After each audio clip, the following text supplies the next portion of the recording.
আসসালামু আলাইকুম প্রিয় দর্শক, অন্য মঞ্চের আলোচনায় আপনাদের সকলকে আমন্ত্রণ জানাচ্ছি। দর্শক শ্রোতা মণ্ডলী, আপনারা এই মুহূর্তে আমাকে যে যেখান থেকে দেখছেন এবং শুনছেন এবং পরবর্তী যে যেখান থেকে দেখবেন এবং শুনবেন, আপনাদের সকলকে জানাই আমি আমার প্রাণঢালা অভিনন্দন এবং শুভেচ্ছা।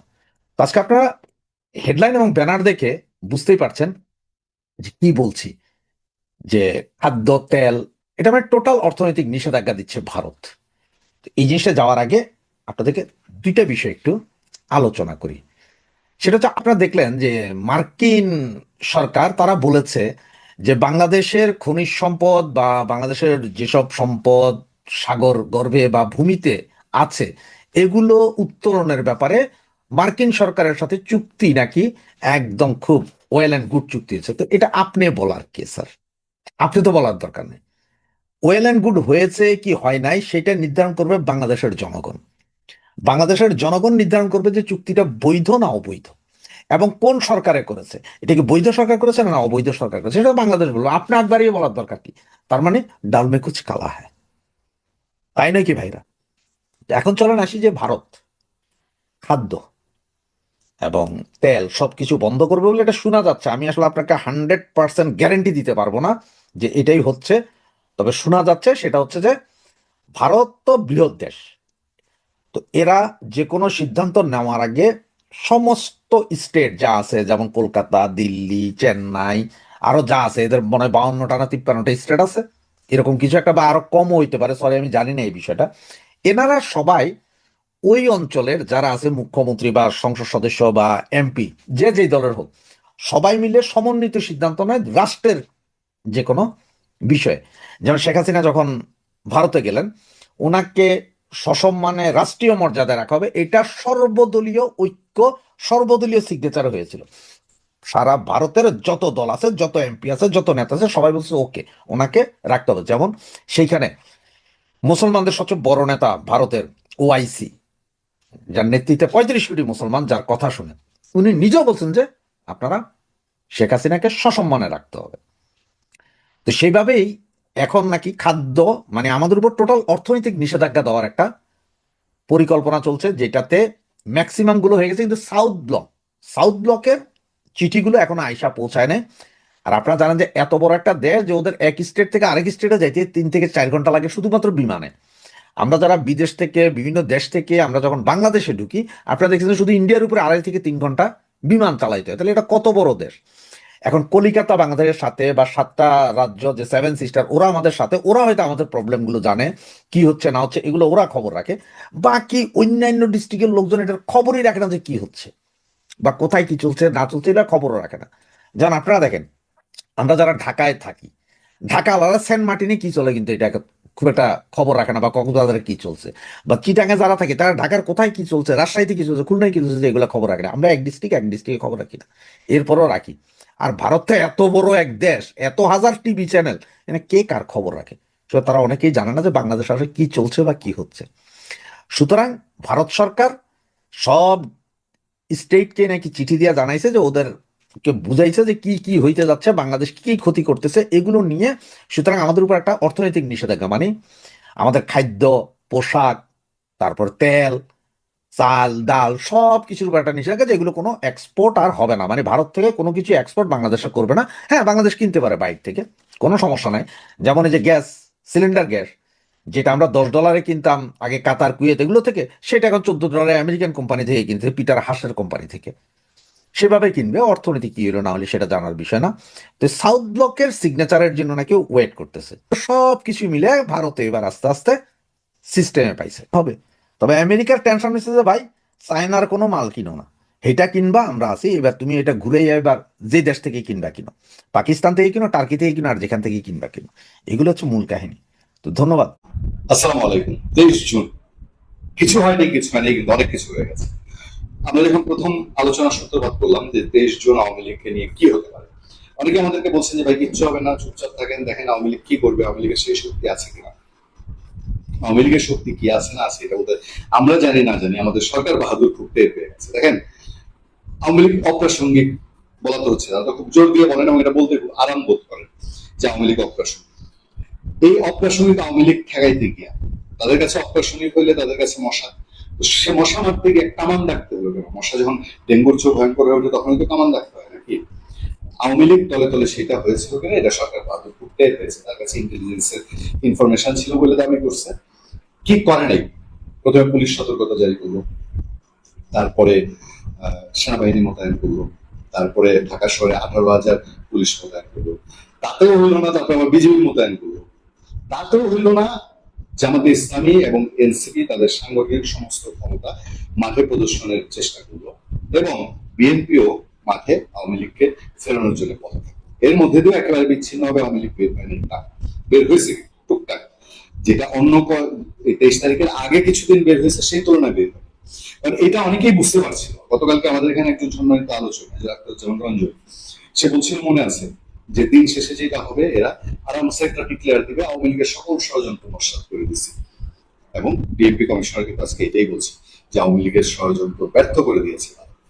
আচ্ছা, এই যে শক্তি ভয়, এই যে বাংলাদেশে সেনাবাহিনীকে মাঠে নামানো, বাংলাদেশ এটা তো রেয়ার, এটা তো খুবই ব্যতিক্রম যে একটা সরকার ক্ষমতা এসছে তার 4 মাসের মাথায় তাকে তার বিরোধী পক্ষকে নিয়ন্ত্রণের জন্য সেনাবাহিনী নামাই দিয়েছে। গতকাল দিন যে আজকে আমাদের সবার প্রিয় সাংবাদিক মাহবুব কামাল তিনি বলছেন যে একটা নির্বাচিত সরকার যখন আপনার সেনাবাহিনী নামায় মাঠে তখন গণতন্ত্রের সত্যত্ব নিয়ে প্রশ্ন ওঠে। মানে গণতন্ত্র তাহলে কোন জায়গায় আছে এবং কতটুকু নড়বড়ে, মানে আরো প্রশ্ন ওঠে যে আমাদের পুলিশ বাহিনী নিয়ে কি আমাদের সরকারের মধ্যে কনফিডেন্ট কম? 5 আগস্ট 2024 পুলিশের যে মেরুদণ্ড ভেঙে দেওয়া হয়েছে এবং এরপরে মেরুদণ্ড আরো নতজানু করে দেওয়া হয়েছে ডক্টর ইউনূস আমলে, পুলিশকে একেবারেই মানসিক ভাবে তাকে অপারেশনাল ভাবে পুলিশকে দুর্বল করে দেওয়া হয়েছে। তাতে করে কি বর্তমান সরকার পুলিশের উপরে আর আস্থা রাখতে পারছে না? ইউনূস সরকারের সময় আসিফ নজরুল যখন বলছিল যে 70% পুলিশ আওয়ামী লীগের, 80% পুলিশ আওয়ামী লীগের, বর্তমান সরকার কি সেটা মনে করে নাকি কোনো পরিবর্তন আছে? দেখেন, এই যে ঢাকা মহানগর সহ 6 এলাকায় সশস্ত্র বাহিনীকে বিশেষ নির্বাহী ম্যাজিস্ট্রেট ক্ষমতা দিল সরকার। ঘটনাটা কি ছিল? কার্যক্রম নিষিদ্ধ আওয়ামী লীগের প্রতিষ্ঠা বার্ষিকীকে কেন্দ্র করে ঢাকা সহ যে 3 মহানগর ও 3 জেলায় সেনাবাহিনী মোতায়েনের সিদ্ধান্ত হয়েছে, সেসব এলাকায় বাংলাদেশ সশস্ত্র বাহিনীকে কর্মরত সেনাবাহিনীর ক্যাপ্টেন ও তদূর্ধ্ব সমমর্যাদার কমিশনপ্রাপ্ত কর্মকর্তাদের, কোস্টগার্ড ও বিজিবিতে পেশনে নিয়োজিত সমপর্দ মর্যাদার কর্মকর্তা সহ 9 দিনের জন্য বিশেষ নির্বাহী ম্যাজিস্ট্রেসি ক্ষমতা দিয়েছে সরকার। এই সোমবার জনপ্রশাসন মন্ত্রণালয়ের এক প্রজ্ঞাপনে এই সিদ্ধান্ত জানানো হয়। আজ সোমবার থেকে 30 জুন পর্যন্ত এই সিদ্ধান্ত বলবৎ থাকবে। এই এলাকাগুলো কি কি হলো? ঢাকা, চট্টগ্রাম ও গাজীপুর মহানগর, নারায়ণগঞ্জ, গোপালগঞ্জ, ফরিদপুর। আমি ওকে একটা প্রশ্ন করলো যে এই 6 জেলা কেন?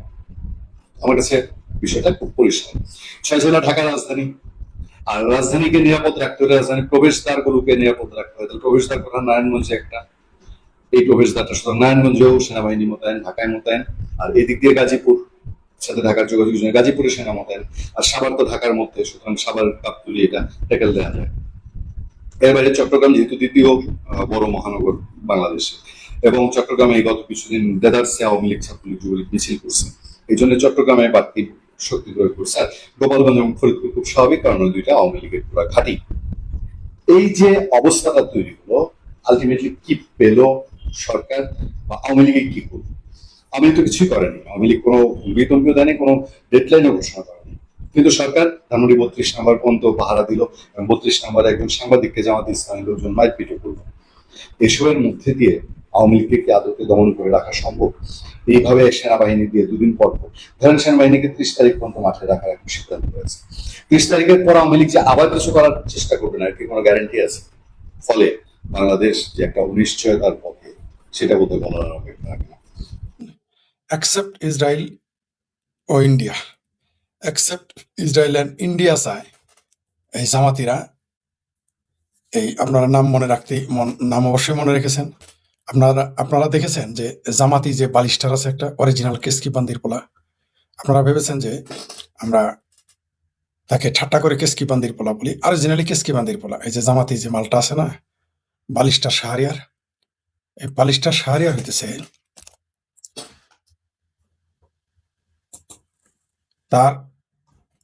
তার যে মা ছিল, তার মায়ের সাথে তার বাবার বিয়েটা বিতর্কিত।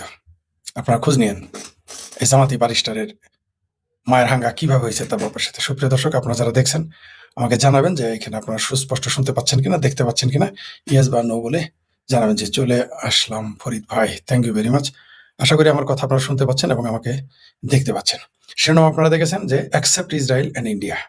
কথাটা কে বলেছে জানেন? জি, ধন্যবাদ আপনাকে দুইজনে, ফরিদ ভাই অভিনন্দন। কেমন আছেন দাদা? যে আমি আমার লাইভের শেষের দিকে আমরা কমেন্টস করে নিয়ে আলোচনা করব। শিরোনামে তো আপনারা দেখলেন, তো কে বলেছে এই কথা? বলেছে জামাতি বালিস্টার, অরিজিনাল কেসকিবান্দির পোলা, কামের বেটির পোলা, এই জামাতি শাহরিয়ার। কি বলেছে?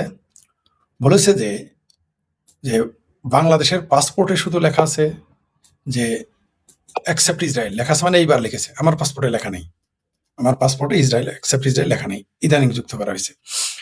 সে বলেছে যে বাংলাদেশের নাকি দুইটা দেশের সাথে সম্পর্ক ছিন্ন করা উচিত। একটা হচ্ছে ইসরায়েল তো আছেই, সাথে ভারত। এই কেসকিবান্দির পোলা জামাতিরা জানে না যে ভারতের সাথে সম্পর্ক বাদ দিলে বাংলাদেশের মানুষ দুর্ভিক্ষে না খায় মরবে।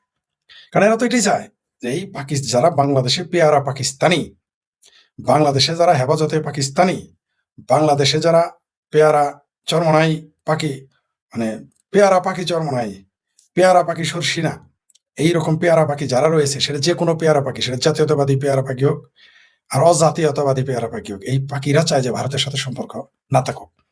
আমার প্রশ্ন হইল, এই কেসকি বান্দির পোলা এই বালিস্টার শাহরিয়ারের কাছে তোর যদি মুরত থাকে তাহলে ভারতের সাথে সম্পর্ক বাদ দিয়ে দে, তোর পাসপোর্টে লিখে ফেলা অ্যাকসেপ্ট ইসরায়েল, দেখি কয়দিন এই তোদের এই চাপাটিকে, ওই তোদের কে জাকাত দিবে? জাকাত আইনা খাইতে হবে। এমনি তো জামাতি নেতা তাহের নাকি ফায়ের বলে ফেলেছে, মধ্যপ্রাচ্য থেকে আমাদের জাকাত এনে খিলাবে। তো এরা না করুক, আমিও দোয়া করতেছি এই জামাতিরা পাসপোর্টে লিখুক, তাদের যদি সেটার মুরত থাকে তাহলে পাসপোর্টে লিখুক যে ইসরায়েল অ্যান্ড ইন্ডিয়া অ্যাকসেপ্ট, এটা লেখুক। মুরত যদি থাকে তাহলে বাংলাদেশের পাসপোর্ট এটা লেখুক। তাহলে তো বাংলাদেশে যে ইন্ডিয়ান হাই কমিশন আছে তাকে ফেরত পাঠাতে হবে, কূটনৈতিক সম্পর্ক বাদ দিতে হবে, বাদ দিক।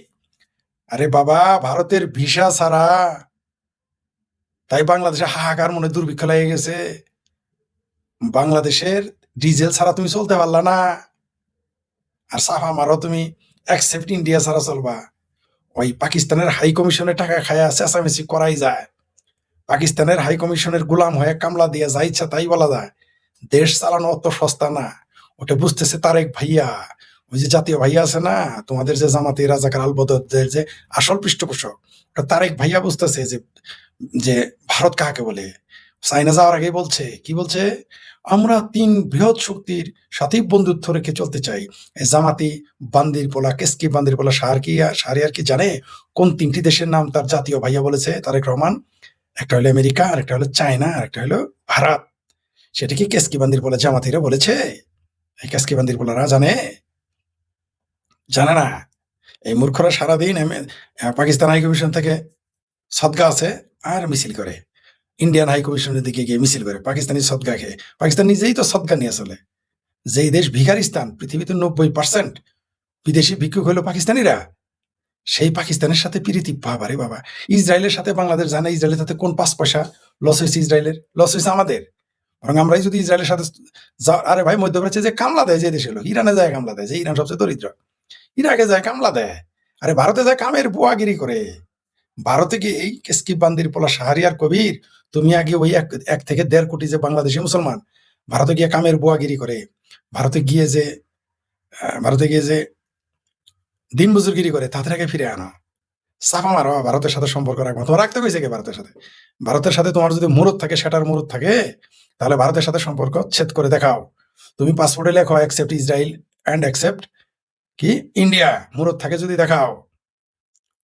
ওটা পাকিস্তান বুঝতেছে ইন্ডিয়ার সাথে সম্পর্ক না থাকলে কি হয়, বুঝতেছে। পাকিস্তানের হাত ফতে আলী খান বুঝতেছে, আতিক আসলামেরা বুঝতেছে যে একটা গান গায়ে যে টাকা পাইতো সারা জীবনে সেই টাকার পাকিস্তানে বসে ইনকাম করা সম্ভব না। ওটা বুঝতেছে পাকিস্তানের গায়ক, নায়ক, নায়িকারা। তুমি কি বুঝবা শাহরিয়ার কবির? তুমি কেসকি বান্দির বলা কি বুঝবা জামাতি মাল? ওটা বুঝবে ভারতের, ইউরোপ ভারত ছাড়া চলতে পারে না, আমেরিকা ভারত ছাড়া চলতে পারে না, রাশিয়া ভারত ছাড়া চলতে পারে না, কানাডা ভারত ছাড়া চলতে পারে না, অস্ট্রেলিয়া পারে না। তুমি কেসকি বান্দির বলা শাহরিয়ার ইন্ডিয়ারে মানলেই কি না মানলেই কি, মানে কথা বলতে পারলেই বাসে। তোমরা না এত স্লোগান দিয়ে আসিলা বয়কট ইন্ডিয়া, বয়কট ইন্ডিয়া। তো ক্ষমতায় তো এখন তোমরা যারা স্লোগান দিছো বয়কট ইন্ডিয়া, তো ইন্ডিয়ার পণ্য বয়কট করে দেখাও না। আরে ভাই, ইন্ডিয়ার গরু ছাড়া এবারও কুরবানির হৃদয় নাই। ইন্ডিয়ার ডিজেল ছাড়া এই সরকার চলে নাই, চিত্তরে তখনই পড়ে যাইতো, উষ্টা খায় পড়ে যাইতো ইন্ডিয়া থেকে ডিজেল না আনলে। চাপা মারো। মানে এই দেশের ভারত বিরোধিতা, মানে খাবে ভারতের, পড়বে ভারতের, থাকবে ভারতে, চিকিৎসা করাবে ভারতে, ভারতের পেঁয়াজ, নুন, ডাল, তেল সব খাবে, কচু মুখি সবই খাবে, ইন্ডিয়ান গরুর ভুড়ি খাবে, ঠিক আছে? তারপরেও বলবে যে ইন্ডিয়া ছাড়া চলতে পারবে। চলো ইন্ডিয়া ছাড়া করে দেখো। জামাতি ব্যালিস্টার তো দূরের কথা, বিএনপির বলুক ইন্ডিয়া ছাড়া চলতে পারবে। হাউ মেনি পেডিতে হাউ মেনি গম হয়ে যায় সেটা দেখবে, ঠিক আছে? হাউ মেনি পেডিতে হাউ মেনি রাইস হবে না, হাউ মেনি পেডিতে হাউ মেনি ওয়েট হয়ে যাবে, তা করে দেখাও। টেলিভিশনের টক শো আর ভারতের সাথে চলা এক না তো। তুমি 2024-এর 5ই আগস্টের আগে কই আসিলা? কেসকি বান্দির বলে শাহরিয়ার তোমার তো খুঁজে পায় নাই কেউ, তোমার তো কেউ জানে না। বাংলাদেশে কে চিন্তা তোমার মাঠে নামাইছে জামাতিরা, এই জন্য কয়দিন চলবা? যে কয়দিন আর্মিরা বাংলাদেশ পাহারা দিতেছে এই কয়দিনই, যে কয়দিনই ওয়াকারের এই বাহিনী তোমার পাহারা দিবে সেই কয়দিনই, তারপরে তোমার তো হারিয়ে লাগে আবার খুঁজে পাওয়া যাবে না, পালায় চলে যাবে পাকিস্তান হলে তুরস্ক, এটা আমরা জানি। তোমার যেভাবে গুপ্ত থেকে নামানো হয়েছে, সুপ্ত থেকে সামনে আনা হয়েছে, টিভিতে পাঠানো হয়, পত্রিকাতে পাঠানো, এরকম তোমার আবার পাঠাই দিবে, আমরা এটা জানি। তোমার হার কিন্তু খুঁজে পাওয়া যাবে না। ভারত ছাড়া তো, ভারত ইন্ডিয়া অ্যাকসেপ্ট ইন্ডিয়া লেখো, আমি ওটাই চাইতেছি, আমিও দোয়া করতেছি বাংলাদেশ বলুক যে ভারতের সাথে চলবে না, কূটনৈতিক সম্পর্ক ছিন্ন করুক, তারপরে দেখি হাউ মেনি পেডিতে হাউ মেনি গম হয়, এটা একটু আমি দেখতে চাইতেছি। বাংলাদেশ যেদিন ভারতের ছাড়া চলতে চাইবে, ওইদিন কেবল না খায় মরলে বলে, না খায় মারা যাবে বলে ভুল হবে। ওই পাকিস্তানের গলাগলি ধরে কান্নাকাটি করতে হবে, আর কিছুই না। ওটা বুঝতেছে পাকিস্তান যে ভারত থেকে পেঁয়াজ আলু রপ্তানি না করতে পারলে তার দেশের দাম কত হয়, পেঁয়াজের দাম কত হয়, ওটা ওরা বুঝতেছে। ওই যে পাকিস্তান সীমান্তে চোরাকার বাড়ি টাইট করে দিছে, পাকিস্তানের সেটা বন্ধ হয়ে গেছে, সেটা গুঞ্জে গেছে, সেটাতে বাদ যায় না, সেটা মানে প্যাট, অন্য কিছু বানিয়ে না। আমাদের অঞ্চলে সেটা মানে হলো প্যাট, আঞ্চলিকভাবে আমাদের গ্রামে সেটা মানে প্যাট। পেটে ভাত জুটবে না, পেটে কিছুই ঢুকবে না, করে দেখো না। এমনিতেই তো অবস্থা খারাপ, বাংলাদেশের অর্থনীতি তো এমনি কোথায় গেছে তো ভালো করে জানার কথা। সারা দুনিয়া, ফাসিক চৌধুরী নাকি পাসিক চৌধুরী, সারা দুনিয়াতে ইনভেস্ট খুঁজতে খুঁজতে এখন বলতেছে যে বাংলাদেশে নিজেদের ইনভেস্ট করতে হবে, নিজেদের মধ্যে ইনভেস্ট খুঁজতে আছে সোনার চান। ঠিকই বলেছেন। এই টাকলা ফুয়াদ আর শাহরিয়ারের ওই কেসকি বান্দির বলা, কামের বেটির বলা, শাহরিয়ারের কথাই যদি বাংলাদেশ চলতো, তাহলে বাংলাদেশের মানুষ এমনি দুর্ভিক্ষে না খায় মারা যাবে। আপনারাই বলেন সুপ্রিয় দর্শক, এই কেসকি বান্দির বলা শাহরিয়ার জামাতি মাল বলেছে যে পাসপোর্টে নাকি লেখা উচিত অ্যাকসেপ্ট ইন্ডিয়া, ইসরায়েল চলবে না, অ্যাকসেপ্ট ইন্ডিয়া লেখো, মানে ইন্ডিয়াতে আর যাবে না, কোনো রকম কূটনৈতিক সম্পর্ক থাকবে না। করো, করে দেখাও। আমি তো দোয়া করতেছি, করো, করে দেখাও না। তখন আগে তো রংপুরে মঙ্গা ছিল, শেখ হাসিনা সেটা শেষ করছে। জননেত্রী শেখ হাসিনা বাংলাদেশ থেকে মঙ্গাকে হাওয়া করে দিছে, মঙ্গা বিলীন করছে রংপুর থেকে।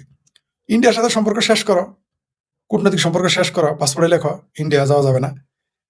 পুরো মঙ্গার তখন রংপুরে না, পুরো বাংলাদেশে তখন মঙ্গা রাষ্ট্র না, বাংলাদেশের নাম দিতে হবে পাকিস্তান না, পূর্ব পাকিস্তান না, মঙ্গাস্তান। এই ভারতের সাথে শেখ হাসিনা সরকার উচ্ছেদের কারণে বাংলাদেশের অর্থনীতি উষ্টা খায় বঙ্গোপসাগরে পড়ছে। আর ভারতের নাম যেদিন লেখবা যে ভারতে যাবা না, ভারতে চলবা না, ভারতের সাথে কূটনৈতিক সম্পর্ক শেষ, পাসপোর্টে লেখবা অ্যাকসেপ্ট ইন্ডিয়া, তারপরের দিন পুরো বাংলাদেশের নাম পূর্ব পাকিস্তান, এখন তো পূর্ব পাকিস্তান, তখন নাম হবে মঙ্গাস্তান। আবার বলতেছি, যেদিন ভারতের সাথে সম্পর্ক ছেদ করবা বা ভারত তোমার সাথে সম্পর্ক ছেদ করবে, সেদিন বাংলাদেশের নাম হবে মঙ্গাস্তান।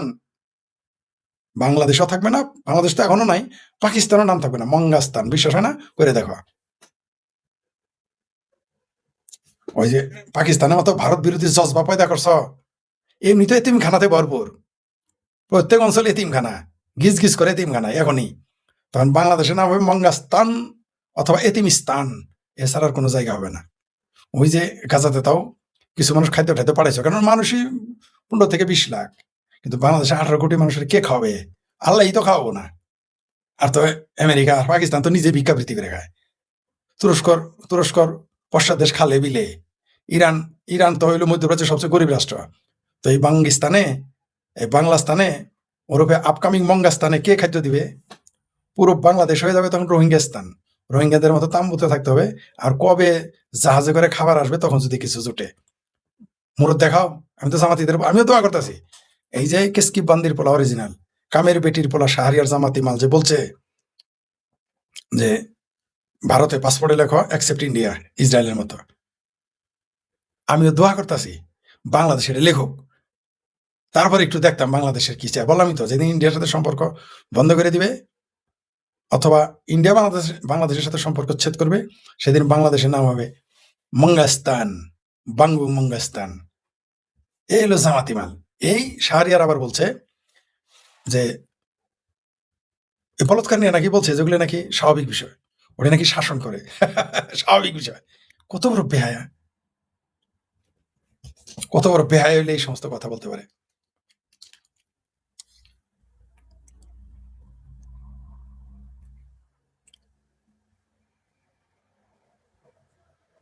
হুম।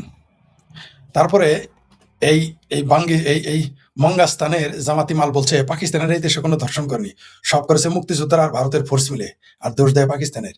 এই কথা বলার পরেও তারা টেলিভিশনে ডাকে। বাংলাদেশের টেলিভিশনগুলি এত বেহায়া হয়ে গেছে, এরা এত মুসলেকা দিয়ে আসছে যে জামাতের এই মালটাকে তারপর টেলিভিশনে নিতে হবে। এই কথা বলার পরেও তাকে অ্যাক্সেস দেওয়া হয়। বাংলাদেশের মিডিয়া কার দাস আসলে? এরা তো জুতা পিটা করে পাবলিক, এরে কি বলবো আর। যাই হোক, সময় আসুক, জনগণের বিচার করবে, জনগণের বিচার করবে। কিন্তু আমাদের দুর্ভাগ্য, সামারের দেশের সম্পাদকের মতো, ওই মাহমুদুর রহমানের মতো, চামুদুর রহমানের মতো সে পালায় তুরস্কে চলে যাবে, আমরা তাকে আর খুঁজে পাবো না। এটা হলো সমস্যা।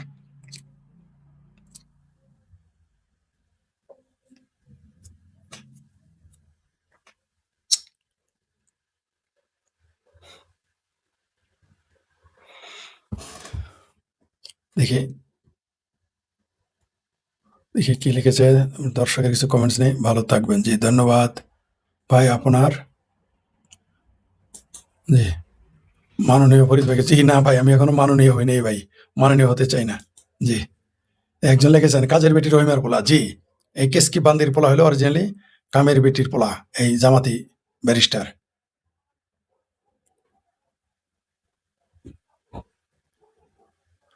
হ্যাঁ, এই যে এই কথাটা, জি সুপ্রিয় দর্শক, আপনি বলেছেন যে এই যে জামাতি বালিশটা, জামাতি কামের বেটির পোলা শাহরিয়ার খান বলেছে ভারতের সঙ্গে সব রকম ছিন্ন করে দেখা করি। তো বলতেছি, সে লিখেছে পাসপোর্টে লিখতে হবে শুধু অ্যাকসেপ্ট ইসরায়েল না, অ্যাকসেপ্ট ভারত লিখতে, ইন্ডিয়া লিখতে হবে। লিখে দেখাক, আমি তো ঠিক বলতেছি, করে দেখাক। একজন লিখেছে ভারত সবকিছু বন্ধ করে না কেন, করবে করবে, সময় হলেই করবে, সময় হলেই করবে। একজন লিখেছে বাংলাদেশের কিছু মানুষ কেন ইন্ডিয়ার সাথে ভার চায়, এই চাইলো সুখে গাইতে ভূতে গেলে, তাই ইন্ডিয়ার সাথে ভার চায়। আর পেয়ারা পাকিস্তানি, ৭১ যে পাকিস্তান তাদের মায়ের দেশ ভেঙে ফেলছে, তাদের বেদনার দেশ, তাদের মায়ের যে পাকিস্তানি বাবারা ছিল তারা হেরেছে, এই জন্য কষ্ট হয়, এই জন্য ভারতের সাথে যুদ্ধ চায়। এবার যুদ্ধ হলে যে কপালে কি আছে এর উপর দেখতে পারবে।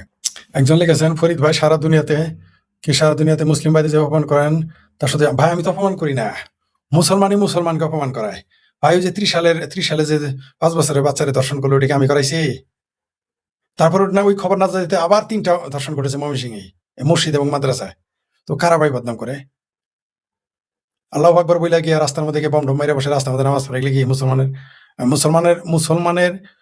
মুসলমানদের বদনাম, অপমান মুসলমান নিজেই তার কারণ। যা যা করে বাংলাদেশে দেখেন না, ঠাডা পড়া মিথ্যা কথা কিভাবে বলে মোল্লারা, দেখেন না কিরকম ঠাডা পড়া মিথ্যা কথা কয়। বাপ পাইছে থাকতো বাপ মেরে ফেলায়, আবার ওটার পক্ষে সাফাই গায়। এরা নিজেরা পেট বানায়, পেট ফেলায়, আবার ওটা ধরা পড়লে বলে নবীরাও পেট ফেলাইছে, এরকম পরকিয়া করতো, মানুষের বোন টানাটানি করতো। ভাই আমি ইসলামের অপমান করছি, মুসলমান অপমান করি? মুসলমানই তো সারা দুনিয়াতে অপমান হয়। পাকিস্তানি মুসলমানরা ইংল্যান্ডে গিয়ে যত আকাম কুকাম দর্শন করে, পাকিস্তানি মুসলমানরা গিয়ে সারা পৃথিবীতে ভিক্ষাবৃত্তি করে বেড়ায়, মুসলমানরা বাংলাদেশি মুসলমানরা আকাম করে বেড়ায়। ভাই বলে আমি করতে গেছি, আমি সবসময় চিন্তা করি যে যাতে আমার দেশের বদনাম না হয়, সব জায়গাতেই থাকে, সবসময় চিন্তা করি যে আমার সম্প্রদায়, আমার জাতি, আমার দেশের কোনো বদনাম না হয়, সবসময় চিন্তা করি আমি। আমার প্রত্যেকটা কাজ বিদেশে গেলে সতর্ক অবস্থানে